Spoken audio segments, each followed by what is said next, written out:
Hi everyone, welcome to Historically Speaking, an online YouTube history channel focused on the history of various institutions and professionals, how history intersects with education, culture, and the world around us.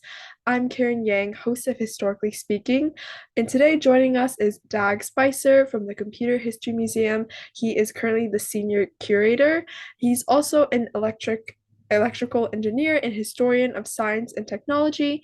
He began working at the museum in 1996 and has since then helped guide the strategic direction of the museum's permanent collection, the largest and most comprehensive grouping of computers, software, media, oral histories, and other materials in the world, and he has played a really key role in shaping the museum's expositions, programming, and education programs. More background on the Computer History Museum. It's a museum of computer history located in Mountain View, California, near Silicon Valley.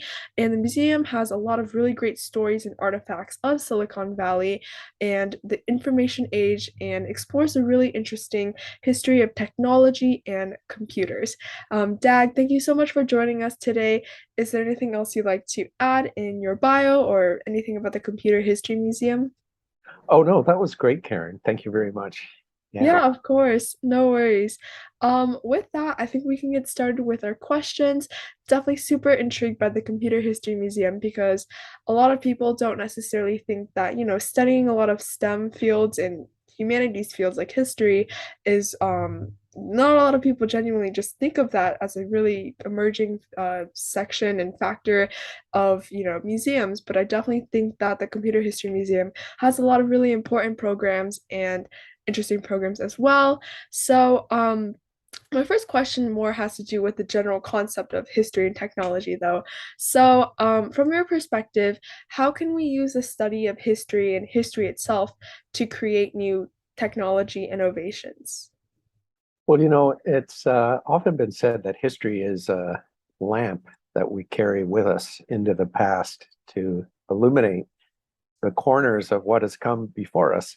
And I think why it's useful to look at history, if you're a technologist, for example, is to see how others before you solved similar problems. And looking at the way that they went about that, you can um, retain the positive stuff that they did and hopefully avoid the mistakes and the negative stuff they did.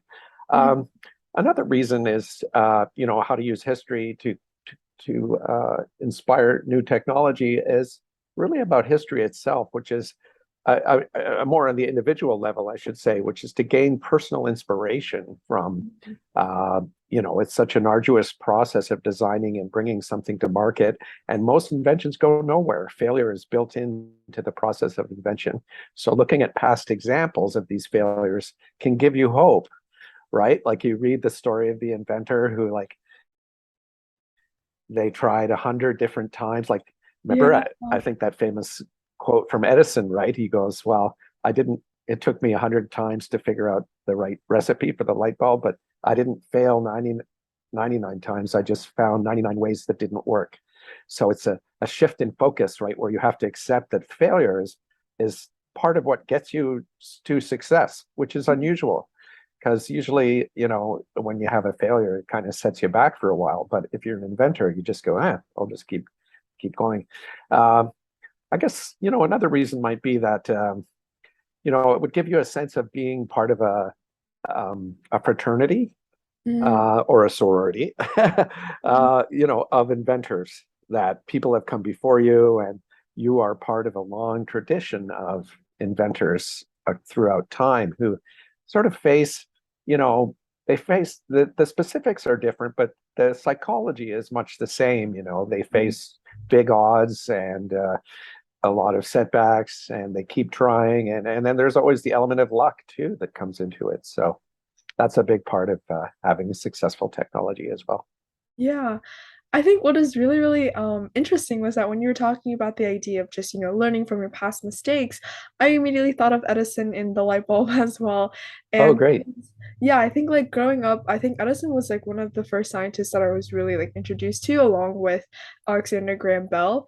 And yeah, I definitely think that as you said, learning a lot from these mistakes and, making sure to study the history of these mistakes kind of prevents, the scientists from making the same mistake over and over again, or just enables them to build a much more clear and concise route of doing something compared to something that they did in the past.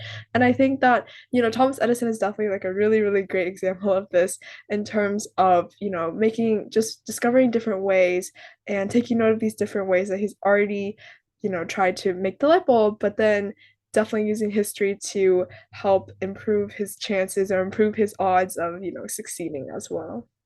Well, right. And Thomas Edison also had that great quote that success is 99% perspiration and 1% inspiration, right? Which is very inspiring to inventors because basically all you do is work really, really hard for Mhm. sometimes a long time with no success. Yeah. And so um, I think, history is, I think it's most interesting when it's kind of biography, when it's about the people who have made, the people stories, what they went through. If you're interested in the technical details, you can kind of go to the technical literature, right? And Hmm. it's all explained there. But to find out what the inventors actually did and what their lives were like there's some amazing stories. Of inventors who really overcame a lot of personal difficulties. Hmm.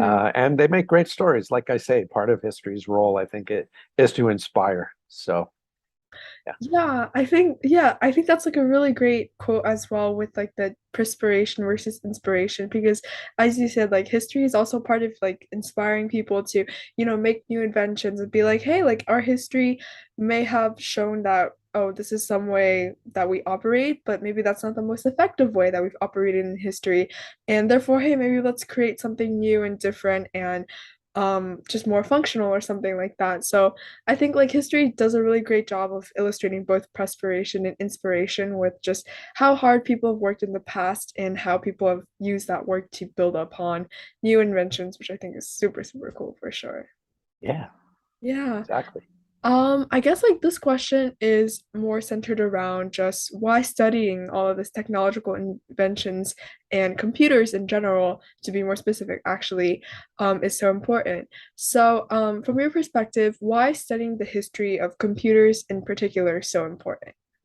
Right. So, one of the first things I have to say is that most of the engineers and computer scientists, people that are designing the next generation of computers, they tend not to read much history.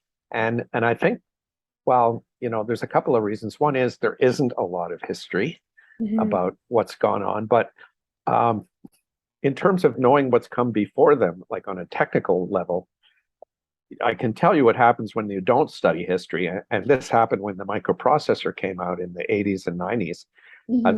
The designers essentially of those microprocessors essentially Hmm. reinvented a lot of concepts that had already been created in the Oh, 1950s wow. and 60s.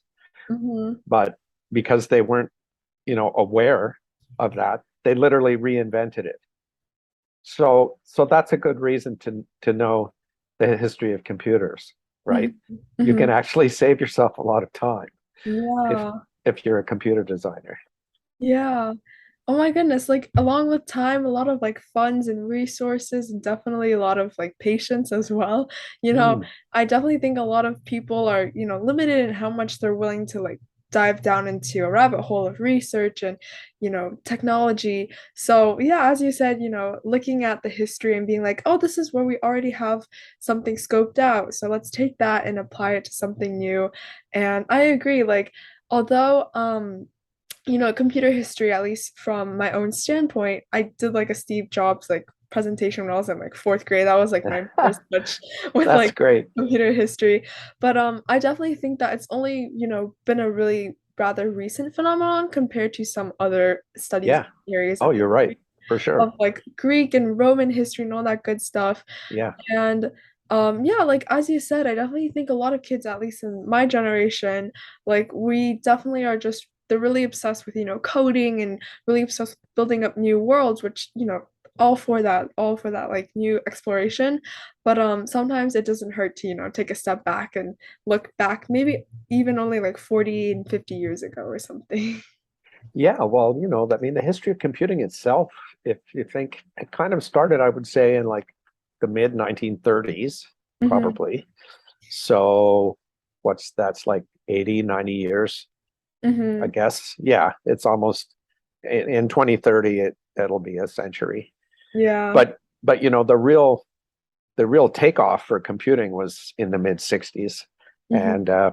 And in effect, that's when not that in effect that's when Gordon Moore um, in 1965 laid out his quote law, right, Moore's law, Hmm. that predicted how the number of transistors on a chip would increase for the next several decades, and that's what happened.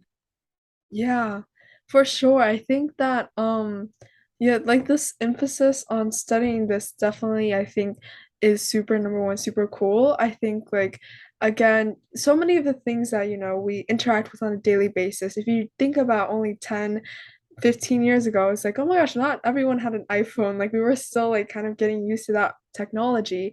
So I think that, definitely studying how it's implicated our, cultural lives, also just our modern lives in general, as well as, all of this technical development aspect is super, super important and definitely teaches us a lot for sure. Yeah, and I think there's a personal reason too that it by reading these old papers of your people that are probably passed away and but were once young and just like you and had these great ideas about computers is that they um these ideas they keep they're like permanent ideas that really people should study more and I think what's nice about it is that by knowing the history and reading these papers, you feel like you're part of a community, right? You're connecting yourself to what's gone. And I have to say, like, if you showed up at, let's say, you were doing a design review of a Mhm. software or hardware product, and you went, oh yeah, this thing we were thinking of doing. I actually found a paper from 1974 that describes, you'd look pretty cool. Yeah. Yeah, just like I did my research, you guys. Yeah. Yeah. So, and that happens. And it happens in science a lot, um, in in all fields of science, where and it's sort of an inadequate literature search Mm. leads to people reinventing things. Yeah, Wow, that's super cool. I yeah. think like I had this discussion with my one of my friends a few days ago actually about how like science is all about, like building a lot of new things and like pushing discoveries and Mm, trying kind of pushing what humans honestly know about ourselves and about the world around us, yeah. while history is sometimes much more like reflective, and you're kind of looking at what we already kind of know. And I think like the study of the history of computers is definitely like a really good intersection of both of these things and takes the best parts and best qualities of pushing for new parts of humanity as well as learning from the past. And I think that's just, as you said, super cool. And the idea, I totally forgot to talk about the idea of like the fraternity or the sorority and the idea of like a community. I definitely agree that Mm, when you sometimes look at the people who've come before us or the inventions and the thoughts, you're definitely able to, I think, come with the sense of a community and come with the sense of, oh, like there's so much to be learned. And I think it honestly makes me feel just like, oh, I'm just a small speck in the universe, still trying to learn a lot of history and Oh, we look at all all the, are. yeah, yeah. Yeah. And looking at all of these other great people and what they've done gives me hope and inspiration for, what comes next in my own work as well. Well, that's great. And if I had one thought to leave in your head at the end of our interview, which I know isn't for a few minutes, but still, it's that like everything has a history. Yes, yeah. No matter how modern, quote unquote, you think it has a history. And sometimes a really long and deep history. Mm. So going way back. I think that's like so true. Like another one of my interests is like architecture and art history, and I definitely think that Mm, sometimes when you look at some of the buildings, you can it's like it's kind of crazy to think that some of these buildings have been here for such a long time and yes. that It's like, as you said, again, just like even the toaster, has a history or something like that. That's right. Good one. Yeah. Yeah, good No, example. that's definitely like super, super cool. Um, my other question has to do with a bit of this intersection between, humanities and STEM. So, how do history and the humanities often intersect with computers and STEM, and how does that really play out, I guess? Right. Well, so humanities and STEM are in a sort of a simple-minded way of dividing them, sort of science and humanities, right? And the thing is, it's been a division in Western culture for quite a while. In fact, there was Mhm. a British guy called C.P. Snow in the 20th century who wrote about what he called the two cultures, Oh, wow. the scientists and engineers who create the future, Mm-hmm. and the essentially humanities scholars, because that's what British politicians often took classics. Oh, yeah, They went yeah, to Oxford or Cambridge and took yeah. classics, and then the law. That was the Oh, traditional. So they became lawyers, and then they became politicians, and that was the typical. So you had these two cultures: the scientists and the lawyers slash humanities guys. Yeah, classics guys, definitely humanities classics.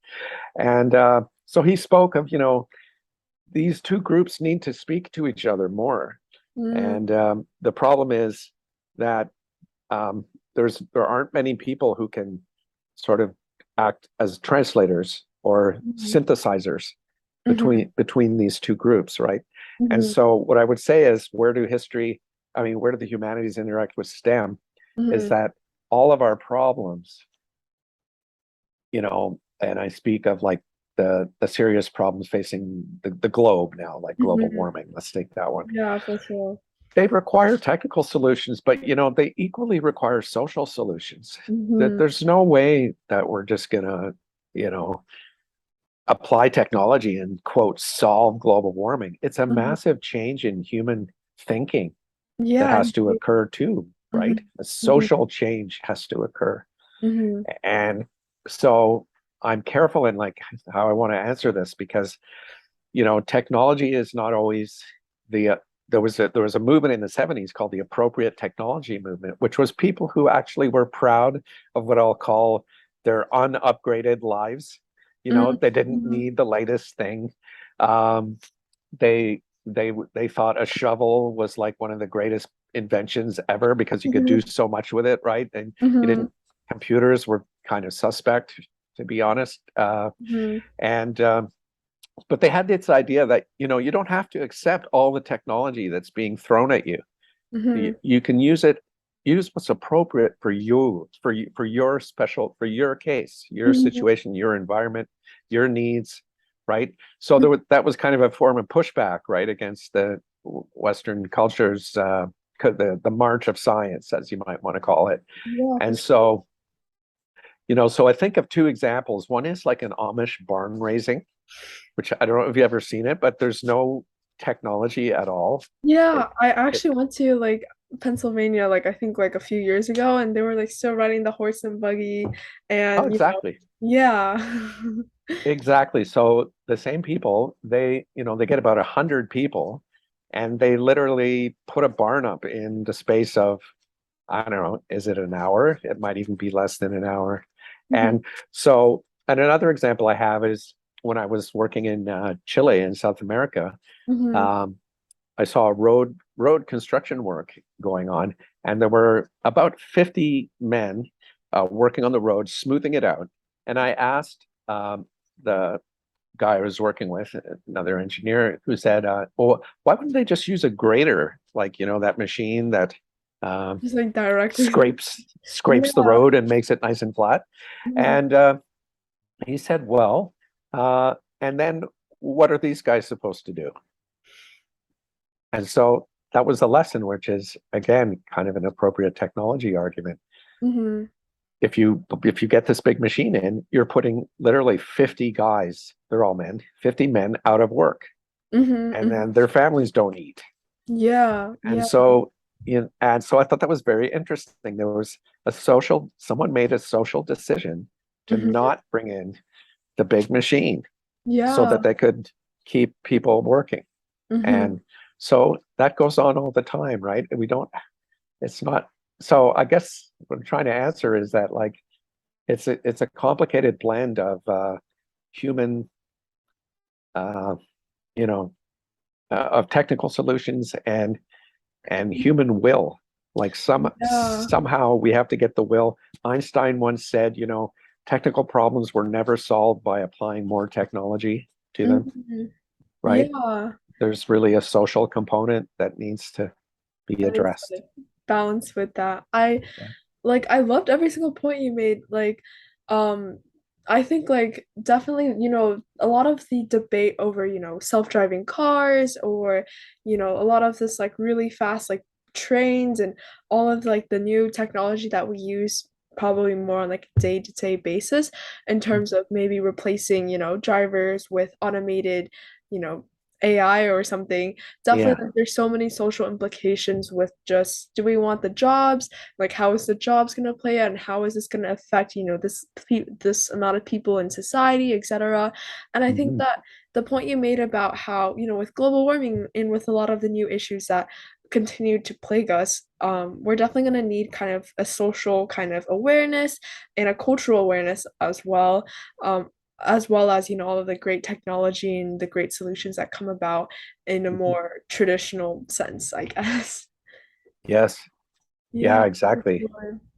Yeah, and there's, just to finish that thought, there's a lot of good writing that occurred in the 1970s. People, authors, writers saw what was coming, and that's 50 years ago now. And they saw, the world population, which back then was half what it is now.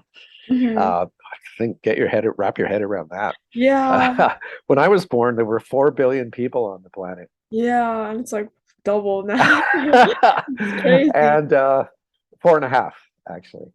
I remember. So yeah, so we can still feed everybody. That's good. I Hmm. mean, for the most part. Hmm. And so that the agricultural revolution has been largely a good thing, although Hmm. there's way too many chemicals and Yeah, pesticides and stuff yeah. used. Hmm. That has to be addressed because it's poisoning the environment. Hmm. But anyway, it's great. That was a good question. Thank you. It's just Yeah. a lot in there. Well, there's like honestly like a lot of these topics I feel like you can just really think about and talk about in so many different aspects and like the whole cultural implication and also just like you said, this actually really reminded me a lot of my AP environmental science class when we studied populations and how Hmm. can we use technology to help those populations, but how does that population question also play out in terms of ethics and in terms of morals and how does technology also tie into that too? So definitely, so many Wow. aspects, so many perspectives that we can all consider these issues from for sure. Yeah. Bringing it back to the Computer History Museum for our last Hmm. question.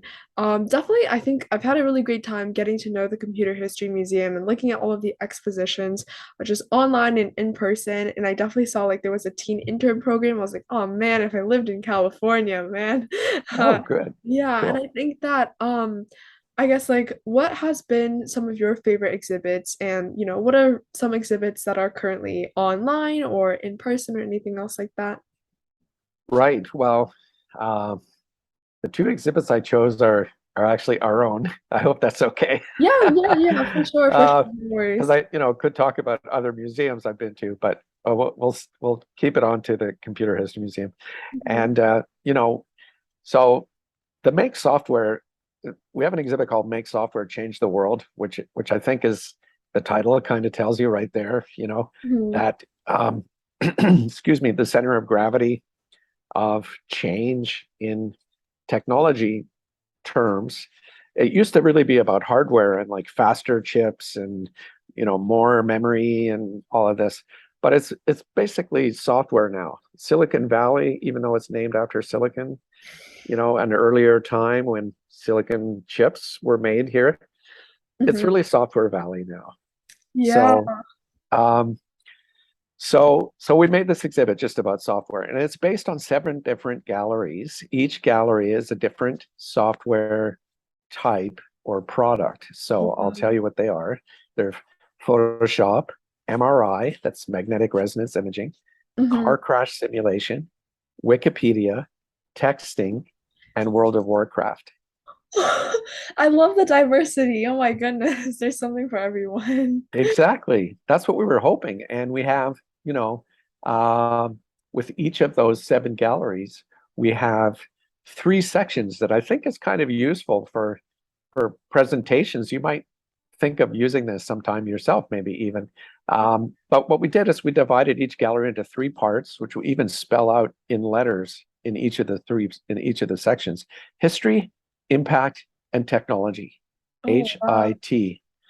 Wait, that's awesome. The And so, acronym. oh, thank you. It's pretty simple, uh, but and it's the idea of Kirsten Tasha, my colleague at the museum, by the way. So uh, the idea is that each of these products, let's take Photoshop, for example. Hmm. Um, you know, you may not use it directly because it is kind of a professional tool, but we're exposed to the effects of Photoshop all day long, every day. Like everything you see around you, a visual, every image, from a cereal box to a billboard or a Hmm. pack of gum or whatever. It's probably been designed on Photoshop, right? Hmm. So in the history section for Photoshop, we talk about, hey, how did Photoshop get made? Who made it? It's people's story. What's some interesting facts about them. On the impact, we talk about the good and the bad. Hmm. So the good thing is, images from the Hubble telescope are processed with Photoshop, and you can do things like measure red blood cells on it. And then, the bad things are, well, it's been implicated in kind of the unhealthy body image Hmm. um, issue, Hmm. right?